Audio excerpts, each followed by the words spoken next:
இன்னும் சொல்ல போனா பச்சை குழந்தை 2 வயசு குழந்தை கூட கிருஷ்ணகிரியில கதற கதற பாலில் சீண்டல் உட்படுத்தப்பட்டு கொலை செய்கின்றார்னா இந்த ஆட்சி தொடர வேண்டுமா? இன்றைக்கு பத்திரிகை ஊடகத்திலையும் பார்த்தீங்கன்னா அந்த காலத்தில் தங்கம் என்ன நிலவரம், வெள்ளி எல்லாம் நிலவரம்னு வரும். இப்போ கொலை நிலவரம் என்ன, பாலியல் சீண்டல் நிலவரம் என்ன, போதைப் பொருள் நிலவரம் என்ன, இதுதான் இப்போ வருது. இப்படிப்பட்ட செய்தி தான் பத்திரிகை ஊடகத்திலே வருது.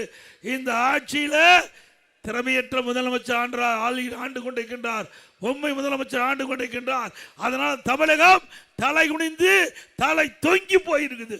ஸ்டாலின் கேட்டால் தலை நிமிர்ந்து இருக்குதான். அப்படியா இருக்குது? எவ்வளவு வழக்கு நாம சொல்லல, திமுக அமைச்சரே சொல்றாங்க.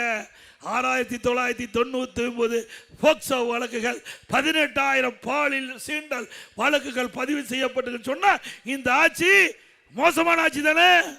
அண்ணா திமுக ஆட்சிக்கு வந்தவுடன் 3 மாதத்தில் தமிழகம் முழுவதும் இந்த கஞ்சாவை அறவாக ஒழிக்கப்படும்.